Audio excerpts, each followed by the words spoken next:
ओम शांति। आज 1 मई 2026 के प्यारे बाप दादा के अनमोल मधुर महावाक्य हैं। आज की मुरली के सार में सत्यम शिवम सुंदरम बाबा ने सत्य की पहचान देते हुए कहा कि तुमने रावण की मत पर बाप की बहुत ग्लानि की है, इसलिए भारत कौड़ी तुल्य बन गया है। अब बाप को यथार्थ पहचान कर याद करो तो फिर से धनवान बन जाएंगे। और साथ में कहा कि जब जब भारत में इस आदि सनातन देवी देवता धर्म की बहुत ग्लानि होती है तब मैं आता हूँ। ग्लानि किसको कहा जाता है वह भी बाप आकर समझाते हैं। बाप कहते हैं मैं विकारी नरकवासी भारत को आकर कल्प कल्प स्वर्गवासी बनाता हूँ। सृष्टि के आदि में राम राज्य था, अभी रावण राज्य है जिसको हार और जीत दिन और रात कहा जाता है। फिर बाबा ने प्रश्न पूछते हुए कहा कि विचार करो अब मैं कब आऊं, रात में या दिन में। फिर और स्पष्ट करते हुए कहा कि जो सतयुग में देवता थे वह शक्ल मनुष्य की, सीरत देवताओं की थी। अब भल सूरत मनुष्य की है, सीरत आसुरी है। बाप की ग्लानि करते करते बिल्कुल कौड़ी तुल्य बन गए हैं। भारत का डाउनफॉल हो गया है। ऐसी हालत जब होती है तब बाप कहते हैं मैं आता हूँ। अभी तुम बच्चों को सन्मुख समझा रहा हूँ। और विशेष कहा कि तुम बच्चों को समझाया तो बहुत अच्छी रीति जाता है, परंतु धारणा कम है। जिनकी धारणा अच्छी होंगी वह अच्छा समझा भी सकेंगे। और कहा सबको यह समझाना है कि बाप कहते हैं मुझे याद करो, मैं तुम्हारा बेहद का बाप, सृष्टि का रचयिता हूँ। मुझे याद करने से तुमको बेहद का वर्षा मिलेगा, याद से ही खाद निकलेंगी। सबको यह समझाओ, पवित्र होने बगैर कोई भी वापस जा नहीं सकते।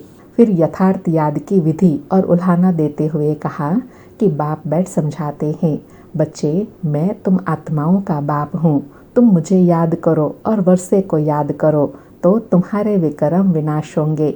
फिर भी कहते हो बाबा भूल जाते हैं। तो बाबा कहते हैं वाह, ऐसे साजन व बाप को भूलना चाहिए। स्त्री पति को अथवा बच्चे बाप को कभी भूलते हैं क्या? यहाँ तुम क्यों भूल जाते हो? कहते भी हो बाबा आप हमको स्वर्ग का मालिक बना रहे हो, फिर भी भूल जाते हो। मुख्य बात है याद की, याद से ही अंदर जो कट है वह निकलेंगी। फिर पावन बनने के लिए कहा कि तुम पुरुषार्थ कर संपूर्ण गुणवान बनते हो। संपूर्ण निर्विकारी गृहस्थ व्यवहार में रहते भी तुम बाप को याद करो। कर्म तो करना ही है, बुद्धि का योग बाप के साथ लगा रहे। कर्म भल कोई भी करो, बढ़ाई अर्थात घास कटाई का काम करो व राजाए का काम करो।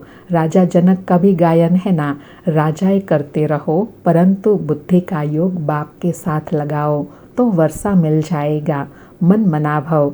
बाबा कहे इस समय तुम ईश्वरीय संप्रदाय के हो, तुमको बाप सिखला रहे हैं, पढ़ा रहे हैं, पीछे फिर प्रारब्ध भोगते हो।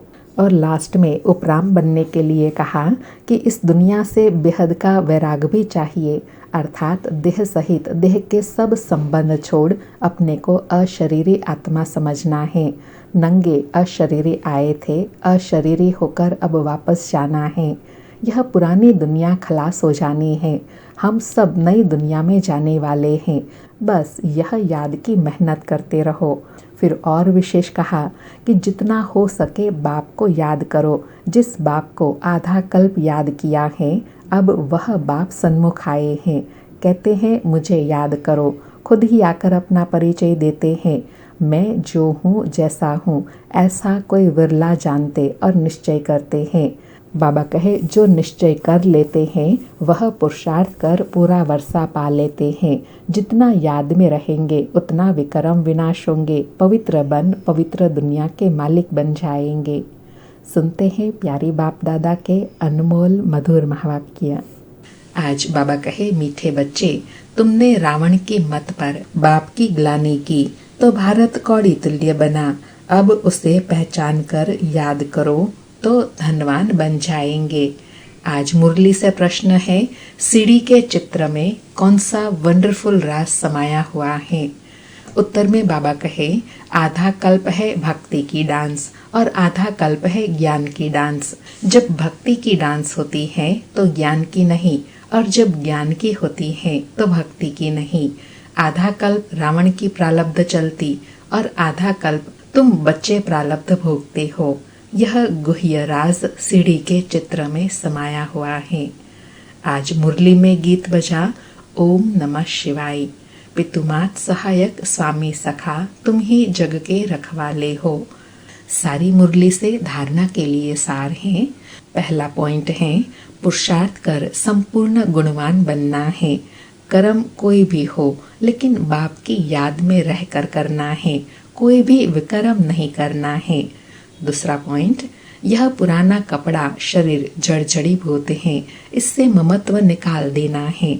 आत्मा को सतो प्रधान बनाने का पूरा पूरा पुरुषार्थ करना है।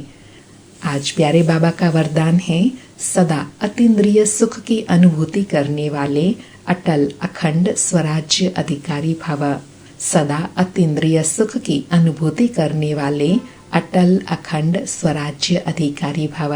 स्पष्टीकरण है, जो बच्चे संगम युग पर अतीन्द्रिय सुख का वर्षा सदा काल के लिए प्राप्त कर लेते हैं, अर्थात जिनका बाप के विल पर पूरा अधिकार होता है, वे विल पावर वाले होते हैं, उन्हें अटूट अटल अतीन्द्रिय सुख की अनुभूति होती है। ऐसे वारिस अर्थात संपूर्ण वर्षे के अधिकारी ही भविष्य में अटल अखंड स्वराज्य का अधिकार प्राप्त करते हैं।